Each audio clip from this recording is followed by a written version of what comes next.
느낌으로 알 수가 있겠지만은 오늘 본문 말씀, 특별히 우리가 같이 한 목소리로 합독한 이 본문 말씀은 다윗의 어떤 유언적 권면입니다.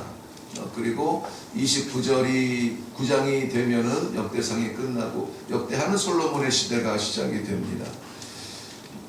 유언적 권면이라는 뜻은 자기가 걸어온 길을 정리하면서 이렇게 살았더니 좋았던 것, 이렇게 살았더니 후회되는 것, 그런 것들을 요약을 해서 한마디로 그 자녀의 마음에 담기를 원하는 것이겠죠.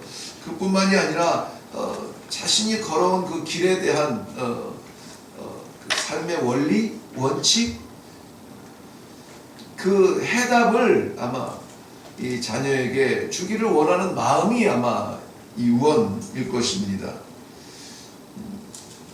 유언은 단지 운명을 다 했을 때 마지막 호흡으로 남기는 그 정신 뿐만이 아니라 그 순간을 맞이하지 못했을지라도 저는 안타깝게 돌아가신 그 아버님의 유언을 듣지는 못했습니다만은 그 삶의 자취가 저에게는 유언이었습니다. 삶의 하루하루 그를 기억하는 그 모습이 유언이었어요. 마치 마지막 호흡을 담은 그 진정성 있는 그러한 말씀처럼 늘 이 목회 생활에 기억할 때가 많은데 그때마다 떠오르는 그 분의 모습이 저에게는 유언과 같은 것이었습니다. 그렇다면 우리들이 함께 자녀들과 살아가며 함께 있는 이러한 삶 자체가 우리들에게는 날마다 유언과도 같은 그러한 삶의 정리가 되어야 되지 않을까 하는 생각이 듭니다. 100년을 살 것처럼 계획하고 하루를 살 것처럼 일하라는 말씀이 기억이 납니다마는 우리의 오늘의 삶도 마찬가지고 오늘 하나님께서 이 하루가 우리의 마지막 날처럼 살아간다면은 어떠한 기억으로 우리의 자손들에게 남겨주기를 원합니까? 오늘 저는 간단하게 3가지 정도 다윗이 그의 사랑하는 아들 솔로몬에게 남긴 그 유언적 교훈을 오늘 본문 속에서 함께 나누고 우리의 오늘의 삶이 유언적 교훈처럼 우리 자녀들의 기억에 남는 그러한 삶이었으면 좋겠다 하는 마음으로 이 말씀을 묵상해 보았습니다. 먼저 다윗은 그의 아들에게 오늘 읽은 9절 상반절 말씀에 보면은 이렇게 기록되어 있습니다. 내 아들 솔로몬아, 너는 내 아버지의 하나님을 알고 온전한 마음과 기쁜 뜻으로 섬길지어다. 그렇게 말하고 있습니다. 기쁜 뜻으로 섬겨라. 내가 살아보니까 하나님을 섬기는 것보다 귀한 것은 없더라. 이게 이 첫 음성이거든요. 그 앞에는 이제 그 나라를 맡은 왕으로서 나라의 행정관들과 그 곁에 있던 사람들을 불러서 나라에 대한 운명을 이야기합니다. 그리고 혈통적으로는 솔로몬을 불러서 말하는 첫 마디가 이거였어요. 하나님을 힘써 섬겨라. 하나님을 섬기는 일에 내가 힘쓰기를 바란다 라는 것입니다. 마태복음 4장 10절 말씀에 우리가 며칠 전에도 살펴본 대로 예수님께서 공생애를 시작하시기 직전에 사탄의 유혹을 받습니다. 사탄의 시험을 받아서 그 3번의 시험을 이기신 그 결론의 말씀, 주 너의 하나님께 경배하고 다만 그를 섬겨라 라고 말해요. 섬겨라, 똑같은 말이에요. 섬긴다는 것은 예배한다는 말입니다. 예배한다는 말은 하나님 앞에 선다는 것입니다. 하나님 앞에 서는 그 영광스러운 모습을 우리는 천국 이후에 우리가 죽은 다음에 하나님의 나라에서 꿈꿀 그것이 아니라 오늘을 그렇게 살자는 거예요. 오늘을 하나님 앞에 살자는 겁니다. 오늘을 하나님께 예배드리듯 살자는 것입니다. 오늘을 하나님을 섬기듯 그렇게 살자는 것입니다. 예배는 이 예배당 안에서 드리는 것이 예배가 아니라고 했습니다. 이 예배당 안에서 드리는 것은 우리에게 허락하시는 하나님의 말씀을 받고 우리 삶의 현장에서 살아가는 모습이 우리의 예배라고 했습니다. 하나님께서 기뻐하시는 살아있는 산 제물로서의 예배가 우리 삶의 현장이라고 했습니다.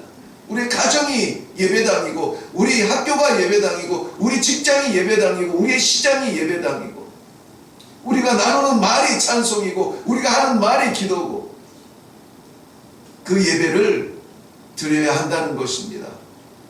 그런데 그 예배를 하나님께 드리는, 하나님을 섬기는 그 모습을 무엇과 견주었냐면은, 사탄이 마지막 시험을 할 때 뭐라고 하냐면은 천하 만국 영광을 보여주며 모든 것을 내게 주리라. 물론 뭐 해석을 하자면 이것 자체가 허구이지만 그러나 그것까지 살펴볼 수는 없고요. 세상 만국 영광을 보여주며 이것을 너에게 줄게 그랬는데 예수님은 단호하게 그것을 거절합니다. 그리고 말씀하시는 것이 오직 너 하나님을 예배하라, 그렇게 말합니다. 오직 너 하나님을. 그것은 무슨 말씀입니까? 하나님께 예배하는 일을 천하 만국의 영광과 지금 비하고 있는데, 어떤 것이 우선이라고요? 어떤 것이 더 크다고요? 예배하는 것이 더 크다는 거예요. 우리의 삶의 예배가 그렇게 드려지고 있습니까? 예배드리기 위하여서 우리의 이익을 포기하고 있습니까? 예배드리기 위하여서 하나님 앞에 진정으로 우리의 마음이 드려지기 위하여서, 하나님을 섬기기 위하여서, 하나님 앞에 서기 위하여서 우리가 사람을 만나는 일을 뒤로 하고 있습니까? 조금 더 벌겠다는 생각을 뒤로 하고 있습니까? 아니, 어쩌면 그것보다 더 부끄럽게 조금 더 벌겠다고, 조금 더 많은 사람 만나겠다고, 조금 더 기회를 잡겠다고 하나님을 만나는 일을 뒤로 하고 있습니까? 오늘 다윗의 유언은 그의 아들 솔로몬에게 하나님을 섬기는 일에 최선을 다하라 하는 것입니다. 최선을 다하라. 오늘 저는 본문 말씀의 제목을 10절 마지막 부분에 성전의 건물을 건축하게 하셨으니 힘써 행하라, 행할지니라. 힘써 행할지니라. 이 말씀에 저는 좀 부끄러웠습니다. 그래서 부끄럽지 않게 하기 위해서 제 자신에게 이 제목을 정했습니다. 힘써 행하라. 너 정말 힘쓰고 있냐? 무엇을 힘쓰기를 원합니까, 하나님? 다윗의 입을 빌어서 저에게 명령하시는 말씀이 내 하나님을 섬기는 일에 힘쓰고 있느냐라고 묻는 듯 했습니다. 하나님을 예배하는 일에 힘쓰고 있느냐? 하나님을 섬기는 일에 힘쓰고 있느냐? 사랑하는 성도 여러분, 하나님을 섬기는 일에 힘쓰시기 바랍니다. 아멘. 하나님을 찾는 일에 힘쓰시기를 바랍니다. 아멘. 시편 105편 4절 말씀에는 시편 기자는 그의 얼굴을 구하는 일에 힘쓰라고 말하고 있습니다. 그의 능력을 구하는 일에 힘쓰라고 말하고 있습니다. 환난 날에 그의 얼굴을 바라보고, 그의 얼굴을 바라보고, 이사야서 55장 6절 말씀에는 만날 만한 때에 그를 찾으라. 가까이 계실 때에 그를 부르라. 항상 그를 찾으라는 거예요. 우리가 하나님의 신적 능력, 하나님의 신적 은혜 필요하지 않는 순간이 어디 있겠습니까? 호흡하는 순간마다 하나님을 생각하며 그를 찾으라는 것입니다. 어디로 가느냐? 하나님과 함께 가느냐? 무엇을 하느냐? 하나님의 기쁨을 위하느냐? 하나님을 떠나서 살 수 없음이 우리 성도들의 특권 아닙니까? 이 땅 위에서 하나님 없이 살 수 없으니 하나님의 나라에서도 하나님과 함께 사는 것이에요. 오늘도 하나님을 찾는 일에, 하나님을 구하는 일에, 하나님을 섬기는 일에, 하나님께 예배드리는 일에 힘쓰기를 주님의 이름으로 축원합니다. 하나님의 심판의 원인은 하나였습니다. 하나님께서 처음 그의 지으신 천지를 심판하셨던 노아 홍수의 심판에도 하나님께서는 죄를 볼 수가 없었습니다. 생각하는 것 없다고 그랬습니다. 죄가 관영했다고 했습니다. 소돔성을 불심판할 때에도 마찬가지였습니다. 그 땅의 백성들이 죄가 관영하여 하늘에 올렸다고 그랬습니다. 그런데 정말 죄가 가득해서 하나님이 심판하셨을까요? 심판의 본질을 보면은 죄가 가득해서가 아니라 의인이 없었기 때문에 그렇습니다. 의인이 없었기 때문에. 한 성, 한 무리, 한 나라가 무너지는 것이 죄가 많아서가 아니라 의인이 없기 때문에 하나님께서는 심판하셨다 했습니다. 로마서 3장 11절 말씀에도 분명히 우리들에게 경고하고 있습니다. 의인은 없나니 하나도 없도다. 의인은 없다. 무슨 말이었습니까? 깨닫는 자도 없고 하나님을 찾는 자도 없다. 하나님을 찾는 자도 없다. 의인이 없다는 말은 하나님을 찾는 자가 없다는 말입니다. 우리가 하나님을 찾지 않는다면 우리는 성도의 이름표는 달았으나 의인이라고 말할 수 없다는 경고의 말씀인 것입니다. 하나님을 찾아야 합니다. 인생의 해답도 하나님을 찾아야 그것이 해답이 될 것이에요. 없는 하나님을 찾으라는 것이 아닙니다. 숨어있는 하나님을 찾아보라는 것이 아닙니다. 늘 곁에 계시고, 아니 우리 안에서 늘 내주하여 주시는 그 하나님을 영안을 열어서 바라보라는 것입니다. 부르라는 것입니다. 손을 내밀어 잡으라는 것입니다. 주여, 주여, 아버지, 아버지, 내가 여기 있나이다.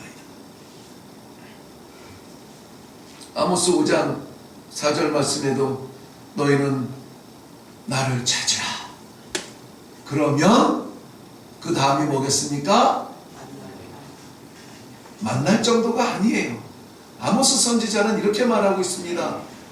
너희는 나를 찾으라. 그리하면 살리라. 그리하면 살리라. 이 살리라, 생명을 주겠다는 거예요. 우리가 하나님을 찾으면 우리는 살 줄로 믿습니다. 죽을 것 같아요? 답답합니까? 미칠 것 같아요? 보이지 않습니까? 답이 여기에 있어요. 생명이 여기에 있어요. 하나님을 찾으시기 바랍니다. 자식이 살기를 원하는 다윗은 오늘 그 유언적 교훈 첫 마디가 그러면 하나님을 찾으라 했어요. 하나님을 찾으라. 오늘도 우리의 자녀들에게, 우리가 살리고 싶어하는 그 영혼들에게, 구하고 싶은 영혼들에게 하나님을 찾으세요. 첫 마디가 되기를 바랍니다. 두 번째, 다윗은 10절 말씀 보면 하나님의 성전을 건축할 일에 힘쓰라 라고 말합니다. 힘써 행할 일이 건축할 일이라는 것입니다. 여호와께서 너를 택하여 성전 건물을 건축하게 하셨으니 힘써 행할지니라 그랬습니다. 힘써 행할지니라. 제가 고백을 하나 해야 되겠는데 마음에 걸려서 이것은 고백하고 넘어가는 게 좋을 것 같습니다. 그래야 이 말씀에도 이 정리가 될 것 같은데요. 사실은 힘써 행하라 라는 것에 저는 세 가지를 잡았거든요. 하나는 하나님을 섬기는 일에 힘쓰라, 예배하는 일이었습니다. 그리고 두 번째가 하나님을 찾는 일에 힘쓰라 였습니다. 근데 이것을 구별 없이 이야기하다 보니까는 섬기는 일, 예배하는 일을 찾는 일과 같이 이렇게 묶어서 설명을 드렸는데 너무 길어진 것 같아서 도대체 섬기라는 거야, 찾으라는 거야. 근데 그것은 원래는 나누어져 있습니다. 그러니까 섬기는 일에 힘써야 되고 또 그것을 위해 찾는 일에도 또한 힘써야 된다는 것이 제가 원래 준비했던 본문이었습니다. 세 번째가 하나님의 성전 건축하는 일에 힘쓰라는 것이었습니다. 다윗은 준비했고 솔로몬은 성전 건축을 하게 됩니다. 그런데 그렇게 오랫동안 준비하고 최선을 다해 준비하고 완전하게 준비한 솔로몬의 성전, 아버지 때서부터 준비했습니다. 그 준비한 물품을 이미 우리는 살펴보았지만 그것은 계산할 수 없는 어마어마한 준비였습니다. 그런데 그 솔로몬의 성전도 무너졌습니다.